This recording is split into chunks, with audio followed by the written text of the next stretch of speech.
Good morning children. 10ാം class കെമിസ്ട്രിയിലെ first volume text ബുക്കിലുള്ള രണ്ടാമത്തെ lesson chemical reactions of organic compounds. ഇതിൽ ഓർഗാനിക് കോമ്പൗണ്ട്സിൻ്റെ 5 റിയാക്ഷൻസാണ് നമുക്ക് പഠിക്കാനുള്ളത്. Number 1 substitution reactions, number 2 addition reactions, number 3 polymerisation. Polymerisation നമുക്ക് 2 ടൈപ്പിലുണ്ട്. അഡിഷൻ പോളിമേഴ്സും ഉണ്ട്, അതേപോലെ കണ്ടൻസേഷൻ പോളിമേഴ്സും ഉണ്ട്. 4th one thermal cracking and the last one combustion of hydro carbon. ഇങ്ങനെ 5 റിയാക്ഷൻസാണ് നമുക്ക് പഠിക്കാനുള്ളത്. ഓരോന്നായിട്ട് നമുക്ക് നോക്കാം. Number 1 substitution റിയാക്ഷനാണ്. സബ്സ്റ്റിറ്റ്യൂഷൻ എന്ന പേര് പോലെ തന്നെ ഒന്നിന് പകരം മറ്റൊന്ന് വരുന്ന റിയാക്ഷനാണ് സബ്സ്റ്റിറ്റ്യൂഷൻ റിയാക്ഷൻ. അതായത് ഒരു എലമെൻറ്റിന് പകരം മറ്റൊരു എലമെൻറ്റ് സബ്സ്റ്റിറ്റ്യൂട്ട് ചെയ്യുന്ന ടൈപ്പ് ഓഫ് റിയാക്ഷൻസിനെയാണ് നമ്മൾ സബ്സ്റ്റിറ്റ്യൂഷൻ റിയാക്ഷൻസ് എന്ന് വിളിക്കുന്നത്. ഇവിടെ നമുക്ക് തന്നിരിക്കുന്ന എക്സാമ്പിൾ ഒന്ന് നോക്കാം. CH4 + Cl2 ആണ്, അതായത് മീതെയിൻ. CH4 മീതെയിൻ ക്ലോറിനുമായിട്ട് റിയാക്ട് ചെയ്യാണ്. അപ്പോൾ എന്താ സംഭവിക്കുന്നത്? മീതെയിനിൽ നമുക്കറിയാം 4 ഹൈഡ്രജൻ ഉണ്ട്. ഈ 4ാമത്തെ ഹൈഡ്രജൻ അവിടുന്ന് റിമൂവ് ആയിട്ട് പകരം അവിടെ ഒരു ക്ലോറിൻ സബ്സ്റ്റിറ്റ്യൂട്ട് ആവുകയാണ്. ഇവിടെ നമുക്ക് കിട്ടുന്ന പ്രോഡക്റ്റ് CH3Cl, ക്ലോറോമീതെയിൻ എന്നാണ് ഇതിൻ്റെ പേര് വരുന്നത്. ബാക്കി ഇവിടെ നിന്ന് റിമൂവ് ആവുന്ന, അതായത് നമ്മുടെ CH4ൽ നിന്ന് പോകുന്ന ഒരു Hഉം ക്ലോറിനിൽ ബാക്കി വന്നൊരു Clഉം കൂടി ചേർന്ന് HClഉം അതിൻ്റെ കൂടെ ഫോം ചെയ്യും. ഇങ്ങനെ ഒരു പ്രോഡക്റ്റാണ് ഫസ്റ്റ് സ്റ്റെപ്പ് ഓഫ് റിയാക്ഷൻ എന്ന് പറയുന്നത്. CH4ൽ 4 കാർബൺ ആറ്റംസ് ഉണ്ട്, അതുകൊണ്ട് തന്നെ 4 തവണ സബ്സ്റ്റിറ്റ്യൂഷൻ റിയാക്ഷൻ ഇവിടെ നടത്താൻ പറ്റും. രണ്ടാമത്തെ സ്റ്റെപ്പ് നമുക്കൊന്ന് നോക്കാം. ഈ ഫസ്റ്റ് സ്റ്റെപ്പിൽ നമുക്ക് കിട്ടിയ പ്രോഡക്റ്റാണ് CH3Cl എന്ന് പറയുന്നത്. ഈ CH3Cl ആണ് രണ്ടാമത്തെ സ്റ്റെപ്പിൽ ക്ലോറിനുമായിട്ട് റിയാക്ട് ചെയ്യുക. അപ്പോൾ അവിടെ ഓൾറെഡി ഒരു ക്ലോറിൻ വന്ന് ചേർന്നിട്ടുണ്ട്. ഇനി രണ്ടാമത്തെ സ്റ്റെപ്പിൽ സംഭവിക്കുക, രണ്ടാമത്തെ ഹൈഡ്രജൻ പോയിട്ട് അവിടെയും ക്ലോറിൻ വന്ന് ചേരും. അപ്പോൾ 2 ക്ലോറിൻ ആഡ് ചെയ്തു, സബ്സ്റ്റിറ്റ്യൂട്ടായി. രണ്ടാമത്തെ ഹൈഡ്രജൻ പോയപ്പോൾ രണ്ടാമത്തെ ക്ലോറിൻ വന്ന് ആഡായി, കൂടെ +HCl ഉണ്ടാവും. ഈ പ്രോഡക്റ്റിന് നമ്മൾ വിളിക്കുന്ന പേര് ഡൈക്ലോറോമീതെയിൻ എന്നാണ്. 2 ക്ലോറിൻ വന്നല്ലോ. മൂന്നാമത്തെ സ്റ്റെപ്പിലോ ഈ ഡൈക്ലോറോമീതെയിൻ്റെ കൂടെ വീണ്ടും ക്ലോറിൻ റിയാക്ട് ചെയ്യാണ്. ആ സമയത്ത് ഇവിടെ കിട്ടുന്ന പ്രോഡക്റ്റ് എന്തായിരിക്കും? മൂന്നാമത്തെ Hഉം കൂടെ റിമൂവ് ചെയ്യും.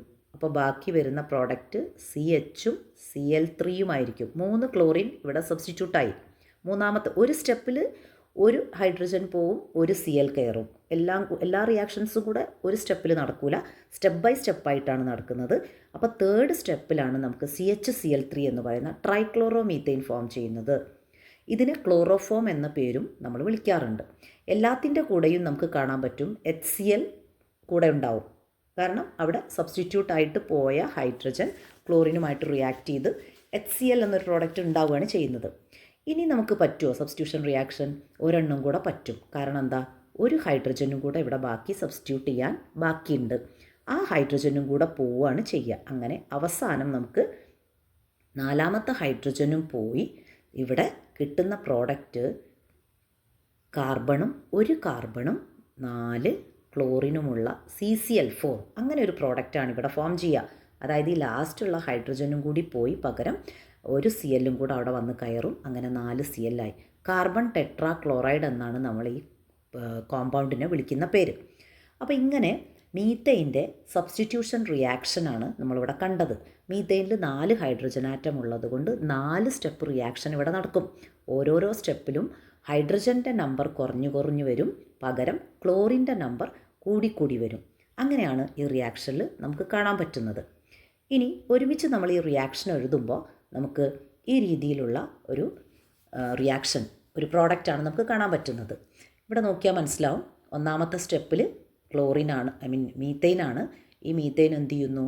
ഒന്നാമത്തെ സ്റ്റെപ്പിൽ ക്ലോറിനുമായിട്ട് റിയാക്ട് ചെയ്യുന്നു. അപ്പോൾ ഒരു ഹൈഡ്രജൻ കുറയും, CH3 ആയി, ഒരു Cl വന്നു. അതാണ് ക്ലോറോമീതെയിൻ. രണ്ടാമത്തെ സ്റ്റെപ്പിലോ ആ ക്ലോറോമീതെയിൻ്റെ കൂടെ വീണ്ടും ക്ലോറിൻ സബ്സ്റ്റിറ്റ്യൂട്ട് ആവും. അപ്പോൾ CH3 എന്ന ഹൈഡ്രജൻ റിമൂവ് ആയി CH2 ആയി, പകരം Cl2 ആയി, ഒരു ക്ലോറിൻ കൂടി എക്സ്ട്രാ വന്നു. അടുത്ത സ്റ്റെപ്പിലോ ഈ CH2Cl2, അതായത് ഡൈക്ലോറോമീതെയിൻ, അതിൻ്റെ കൂടെ വീണ്ടും Cl സബ്സ്റ്റിറ്റ്യൂട്ട് ആകുമ്പോൾ കിട്ടുന്ന പ്രോഡക്റ്റ് 3ാമത്തെ ഹൈഡ്രജനും പോയി പകരം 3ാമത്തെ ക്ലോറിൻ അവിടെ സബ്സ്റ്റിറ്റ്യൂട്ടായിട്ട് വന്നു. അപ്പോൾ CHCl3 എന്ന പുതിയൊരു പ്രോഡക്റ്റ് കിട്ടും. ട്രൈക്ലോറോമീതെയിൻ എന്നാണ് ഇതിനെ പറയാറ്. ക്ലോറോഫോം എന്ന പേരും പറയുന്നു. ലാസ്റ്റ് സ്റ്റെപ്പിൽ ഈ ക്ലോറോഫോമിൻ്റെ കൂടെ വീണ്ടും Cl2 റിയാക്ട് ചെയ്യുന്ന സമയത്ത് അവസാനത്തെ ഹൈഡ്രജനും കൂടി പോയി നമുക്ക് കിട്ടുന്ന പ്രോഡക്റ്റാണ് CCl4 എന്ന് പറയുന്ന പ്രോഡക്റ്റ്. ഇനി നമുക്ക് റിയാക്ഷൻ പോസിബിൾ അല്ല, കാരണം ഇനി ഹൈഡ്രജൻ ഇല്ല സബ്സ്റ്റിറ്റ്യൂട്ട് ആവാൻ. അപ്പോൾ ഇങ്ങനെ CH4ൽ 4 ഹൈഡ്രജൻ ആറ്റം ഉള്ളത് കൊണ്ട് 4 സ്റ്റെപ്പ് ഓഫ് റിയാക്ഷൻസ് ഇവിടെ നടത്താൻ പറ്റും. ഇനി നമുക്ക് രണ്ടാമത്തെ റിയാക്ഷനായ അഡിഷൻ റിയാക്ഷൻസ് എങ്ങനെയാണെന്ന് നോക്കാം. ഇവിടെ എക്സാമ്പിൾ തന്നിരിക്കുന്നതിലേക്ക് നോക്കാം. അഡിഷൻ റിയാക്ഷൻ എപ്പോഴും നടക്കുന്നത് അൺസാച്ചുറേറ്റഡ് ഹൈഡ്രോ കാർബണിലായിരിക്കും. അതായത് ഡബിൾ ഓർ ട്രിപ്പിൾ ബോണ്ടഡ് ഹൈഡ്രോ കാർബണിലായിരിക്കും അഡിഷൻ റിയാക്ഷൻ നടക്കുക. ഇവിടുത്തെ എക്സാമ്പിൾ നോക്കൂ. CH2 ഡബിൾ ബോണ്ട് CH2, ഇത് ഒരു ആൽക്കീനാണ്, ഇത്തീനാണിത്. ഇവിടേക്ക് ഹൈഡ്രജൻ ആഡ് ചെയ്യപ്പെടുന്നു. എങ്ങനെയാണ് ആഡ് ചെയ്യുന്നത്? ഡബിൾ ബോണ്ടിൻ്റെ 2 സൈഡിലുമുള്ള കാർബൺ ആറ്റത്തിലാണ് ഹൈഡ്രജൻ വന്ന് ആഡ് ആവുക. ഒരു ഹൈഡ്രജൻ ഇവിടെയും ഒരു രണ്ടാമത്തെ ഹൈഡ്രജൻ ഇവിടെയും. അപ്പോൾ കിട്ടുന്ന പ്രോഡക്റ്റ് എന്തായിരിക്കും? CH2 എന്നുള്ളത് CH3 ആയി, 2 സൈഡിലും CH3 ആയി. പകരം ഇവിടെ ഒരു ചേഞ്ച് സംഭവിച്ചത് എന്താണ്? ഡബിൾ ബോണ്ട് ബ്രേക്ക് ചെയ്തിട്ട് സിംഗിൾ ബോണ്ട് ആയിട്ട് മാറി. അപ്പോൾ ബോണ്ട് ഒന്ന് കുറയും. അഡിഷൻ റിയാക്ഷൻ എന്ന് പറഞ്ഞാൽ വന്ന് ആഡ് ആവുകയാണ്. പകരം എലമെൻറ്റ്സ് ഒന്നും പോകുന്നില്ല, പുതിയ എലമെൻറ്റ്സ് വന്ന് ആഡ് ആവുകയാണ് ഇവിടെ സംഭവിക്കുന്നത്. ഇങ്ങനെയുള്ള റിയാക്ഷൻസിനെയാണ് നമ്മൾ അഡിഷൻ റിയാക്ഷൻസ് എന്ന് പറയുന്നത്.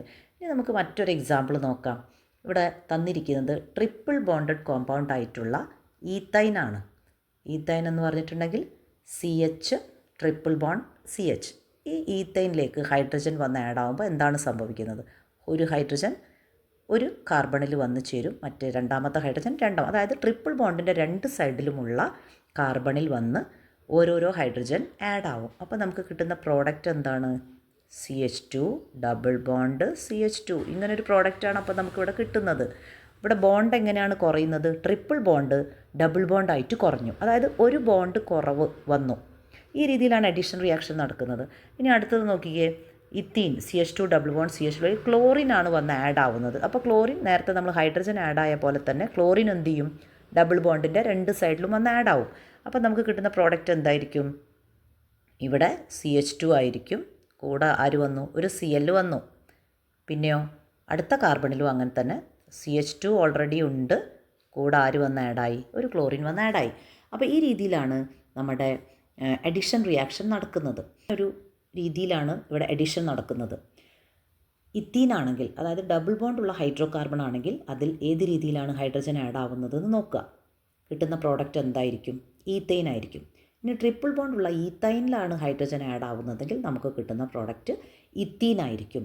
അപ്പോൾ ഒരു ബോണ്ട് കുറയുന്നതായിട്ട് നമുക്ക് കാണാൻ പറ്റും. ഇങ്ങനെയുള്ള ടൈപ്പ് റിയാക്ഷനെയാണ് നമ്മൾ അഡിഷൻ റിയാക്ഷൻ എന്ന് പറയുന്നത്. അഡിഷൻ റിയാക്ഷനിൽ നമ്മൾ എപ്പോഴും ഓർക്കേണ്ട ഒരു പ്രത്യേക കാര്യം, അൺസാച്ചുറേറ്റഡ് ഹൈഡ്രോ കാർബൺസ് ആയ ഡബിൾ ബോണ്ട്, ട്രിപ്പിൾ ബോണ്ട് ഇങ്ങനെയുള്ള കോമ്പൗണ്ട്സിലാണ് അഡിഷൻ നടക്കുക എന്നുള്ളത് നമ്മളൊന്ന് ഓർത്ത് വെക്കുക. ഇനി നമുക്ക് മൂന്നാമത്തെ റിയാക്ഷനായ പോളിമറൈസേഷൻ നോക്കാം. പോളിമറൈസേഷൻ എന്ന് പറഞ്ഞാൽ ഡെഫിനിഷൻ നമുക്ക് എന്ത് പറയാം? It is the process by which simple molecules join together to form large complex molecules. Simple molecules കൂടി ചേർന്ന് വലിയ കോംപ്ലക്സ് മോളിക്യൂൾ ഉണ്ടാകുന്ന ഒരു പ്രോസസ്സാണ് പോളിമറൈസേഷൻ എന്ന് പറയുന്നത്. ഈ സിമ്പിൾ മോളിക്യൂൾസിനെ നമ്മൾ വിളിക്കുന്ന പേരാണ് മോണോമേഴ്സ്.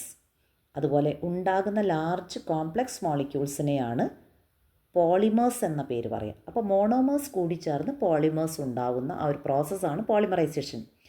ഇനി ഈ ഉണ്ടാവുന്ന മെത്തേഡ് അനുസരിച്ചിട്ട് പോളിമേഴ്സിനെ നമുക്ക് 2ആയിട്ട് ക്ലാസിഫൈ ചെയ്യാം. അതാണ് അഡിഷൻ പോളിമേഴ്സും കണ്ടൻസേഷൻ പോളിമേഴ്സ് എന്ന് വിളിക്കുന്നത്. അഡിഷൻ പോളിമേഴ്സ് എന്താണെന്ന് നമുക്ക് നോക്കാം. അഡിഷൻ പോളിമേഴ്സ് എന്ന് പറഞ്ഞിട്ടുണ്ടെങ്കിൽ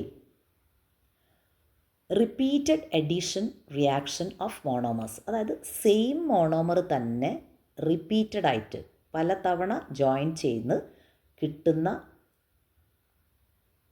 പോളിമേഴ്സാണ് അഡിഷൻ പോളിമേഴ്സ് എന്ന് പറയുന്നത്. Repeated addition reaction of monomers വഴി ഉണ്ടാകുന്ന പ്രോഡക്ട്സ് ആണ് അഡിഷൻ പോളിമേഴ്സ്. നമുക്കൊരു എക്സാമ്പിൾ നോക്കാം. ഇവിടെ CH2 ഡബിൾ ബോണ്ട് CH2, അതായത് നമ്മളുടെ ഇത്തീനാണ്. ഇത്തീൻ N ടൈംസ്, അതായത് ധാരാളം ഇത്തീൻ ഒരുമിച്ച് ചേരും, കിട്ടുന്ന പ്രോഡക്റ്റാണ് പോളിത്തീൻ എന്ന് പറയുന്നത്. അതിൻ്റെ സ്ട്രക്ചർ നമ്മൾ പ്രത്യേകം ശ്രദ്ധിക്കണം. CH2 double bond CH2 N times കൂടി ചേർന്നാൽ നമുക്ക് കിട്ടുക CH2 CH2 N ടൈംസ് ആണ് നമുക്ക് കിട്ടുക. അപ്പോൾ ഡബിൾ ബോണ്ട് പോയി സിംഗിൾ ബോണ്ട് ആയിട്ടാണ് ഈ പ്രോഡക്റ്റ് ഉണ്ടാവുക. പോളിത്തീൻ ആണ് നമുക്കിവിടെ കിട്ടുന്ന പ്രോഡക്റ്റ്. അപ്പോൾ സെയിം ടൈപ്പ് മോണോമറാണ് ഇവിടെ ആഡ് ചെയ്യപ്പെട്ട് റിയാക്ട് ചെയ്യുന്നത്. ഇത്തീൻ കുറേ എണ്ണം ആഡ് ആവുകയാണ്, എന്നിട്ടാണ് പോളിത്തീൻ ഉണ്ടാവുന്നത്. അപ്പോൾ ഇവിടെ മോണോമർ എന്താണെന്ന് ചോദിച്ചാൽ നമുക്ക് എന്താണ് അതിൻ്റെ ആൻസർ വരുന്നത്? മോണോമർ ആരാണ് ഇവിടുത്തെ മോണോമറാണ് CH2 ഡബിൾ ബോണ്ട് CH2. അതായത് നമ്മുടെ ഇത്തീനാണ് ഇവിടുത്തെ മോണോമർ. പോളിമർ ഇവിടുത്തെ പോളിത്തീനാണ് ഇവിടെ പോളിമറായിട്ട് നമുക്ക് കിട്ടുന്നത്. അപ്പോൾ മോണോമേഴ്സ് കൂടി ചേർന്ന് പോളിമർ ഉണ്ടാവുന്ന റിയാക്ഷനാണ് എന്ത് വിളിക്കുന്നത്? എഡിഷൻ പോളിമറൈസേഷൻ എന്ന പേര് നമ്മൾ വിളിക്കുന്നത്. ഒരു എക്സാമ്പിളാണ് പോളിത്തീൻ ഉണ്ടാവുന്നത്. രണ്ടാമത്തെ എക്സാമ്പിളാണ് PVC ഉണ്ടാവുന്നത്. PVC means poly vinyl chloride. Vinyl chloride കുറേ എണ്ണം കൂടി ചേർന്നാലാണ് നമുക്ക് PVC ഉണ്ടാവുന്നത്. വിനൈൽ ക്ലോറൈഡിൻ്റെ സ്ട്രക്ചറാണ് ഇവിടെ തന്നിരിക്കുന്നത്. N ടൈംസ് കൂടിച്ചേരും. അപ്പോൾ നമുക്ക് കിട്ടുന്ന പ്രോഡക്റ്റ് എന്താണ്? CH2 single bond CH Cl. പിന്നെ നമ്മളിങ്ങനെ ഒരു ബ്രാക്കറ്റ് ഇട്ട് കൊടുക്കണം. ഇവിടെ വരയ്ക്കും, അതായത് ഇത് കണ്ടിന്യൂ ചെയ്യുന്നു എന്ന് കാണിക്കാൻ വേണ്ടി. പുറമെ എന്ത് ചെയ്യണം? ഒരു N നമ്പർ ഈ സ്ട്രക്ചറിൽ വേണം ഇത് എഴുതാൻ വേണ്ടിയിട്ട്. ഈ രീതിയിലാണ് നമ്മൾ വിനൈൽ ക്ലോറൈഡ്, അതായത് ഇതിൻ്റെ പേരാണ് PVC എന്ന് പറയുന്നത്. നമ്മൾ പൈപ്പുകളായിട്ട് യൂസ് ചെയ്യുന്ന ആ ഒരു പ്രോഡക്റ്റാണ് PVC. അതുണ്ടാവുന്നത് ഈ ഒരു രീതിയിലാണ്. അപ്പം എഡിഷൻ പോളിമേഴ്സിൻ്റെ രണ്ടാമത്തെ എക്സാമ്പിളാണ് PVC. ഇനി മൂന്നാമതൊരു എക്സാമ്പിളും കൂടെ നമ്മുടെ ടെക്സ്റ്റ് ബുക്കിൽ പറയുന്നുണ്ട്. അതാണ് ടെഫ്ലോൺ എന്ന് പറയുന്നത്. ടെഫ്ലോൺ നമുക്കറിയാം, ഈ നോൺ സ്റ്റിക്ക് പാത്രങ്ങളുടെയൊക്കെ ഉൾഭാഗത്ത് വരുന്ന ബ്ലാക്ക് കോട്ടിംഗ് ആണ് ടെഫ്ലോൺ എന്ന് പറയുന്ന പ്രോഡക്റ്റ്. അതെങ്ങനെയാണ് ഉണ്ടാകുന്നത്? CF2 ഡബിൾ ബോണ്ട് CF2, അതായത് ടെട്രാ ഫ്ലൂറോ ഇത്തീൻ എന്ന് പറയുന്ന ഒരു മോണോമർ കൂടി ചേർന്നിട്ട് ഉണ്ടാവുന്ന പോളിമറാണ് ടെഫ്ലോൺ എന്ന് പറയുന്നത്. പോളി ടെട്രാ ഫ്ലൂറോ ഇത്തീൻ എന്നാണ് അതിനെ പറയുക. ഇങ്ങനെ 3 എക്സാമ്പിൾസ് നമുക്ക് എഡിഷൻ പോളിമേഴ്സിൽ പഠിക്കാനുണ്ട്. ഇതിൻ്റെ കൂടെ തന്നെ ഈ മോണോമറിൻ്റെ പേര്, പോളിമറിൻ്റെ പേര്, അതിൻ്റെ യൂസസ്, അത് നമ്മൾ ടെക്സ്റ്റിൽ ഒരു ടേബിൾ കൊടുത്തിട്ടുണ്ട്. അത് അതേ രീതിയിൽ തന്നെ നമ്മൾ പഠിച്ചെടുക്കണം. അപ്പോൾ ഇതാണ് ഒന്നാമത്തെ ടൈപ്പ് പോളിമർ എന്ന് പറഞ്ഞാൽ എഡിഷൻ പോളിമർ. അപ്പോൾ സെക്കൻഡ് ടൈപ്പാണ് കണ്ടൻസേഷൻ പോളിമർ. കണ്ടൻസേഷൻ പോളിമറിൻ്റെ പ്രത്യേകത എന്താണെന്ന് വെച്ചാൽ ഡിഫറെൻറ്റ് മോണോമേഴ്സ് കൂടി ചേർന്നുണ്ടാവുന്ന പോളിമറാണ് കണ്ടൻസേഷൻ പോളിമർ. ഡിഫറെൻറ്റ് പോളിമേഴ്സ് കൂടി ചേരുന്നത്. അതായത് ഇവിടെ നമുക്കൊരു എക്സാമ്പിൾ തന്നിട്ടുണ്ട്. എഡിപ്പിക് ആസിഡും അതേപോലെ ഹെക്സാമെത്തിലീൻ ഡയമൈൻ, ഇത് രണ്ടും കൂടി ചേർന്നാൽ നമുക്ക് നൈലോൺ 66 എന്ന് പറയുന്ന ഒരു പോളിമർ കിട്ടും. അതിൽ നിന്ന് NH2O റിമൂവ് ആവുന്നുണ്ട്. അപ്പോഴാണ് നമുക്ക് നൈലോൺ 66 എന്ന ഒരു പോളിമർ കിട്ടുന്നത്. അപ്പോൾ ഇവിടെ കൂടി ചേർന്നിരിക്കുന്നത് ഡിഫറെൻറ്റ് മോണോമേഴ്സാണ്. ഒന്ന് എഡിപ്പിക് ആസിഡാണ്, ഒന്ന് ഹെക്സാമെത്തിലീൻ ഡയമീനാണ്. നേരത്തെ നമ്മൾ എഡിഷൻ പോളിമറിൽ പറഞ്ഞു സെയിം ടൈപ്പ് ഓഫ് മോണോമേഴ്സാണ് അവിടെ കൂടിച്ചേരുന്നത്, എന്നിട്ടാണ് അവിടെ പോളിമർ കിട്ടുന്നത്. ഇവിടെയാണെങ്കിലോ ഡിഫറെൻറ്റ് ടൈപ്സ് മോണോമേഴ്സ് കൂടി ചേർന്നിട്ട് നമുക്കിവിടെ പോളിമർ കിട്ടുന്നു. അപ്പോൾ നൈലോൺ 66ൻ്റെ ഒരു എക്സാമ്പിളാണ് നമുക്കിവിടെ പഠിക്കാനുള്ളത്. അതിൻ്റെ യൂസും അതിൻ്റെ മോണോമറിൻ്റെ പേരും ഒക്കെ നമുക്കിവിടെ ടേബിളിൽ പഠിക്കാനുണ്ട്. അപ്പോൾ അതൊക്കെ നമ്മൾ ടെക്സ്റ്റിലുള്ള ടേബിളിൽ തന്നെ നമുക്ക് നോക്കി റെഫർ ചെയ്യാൻ പറ്റും.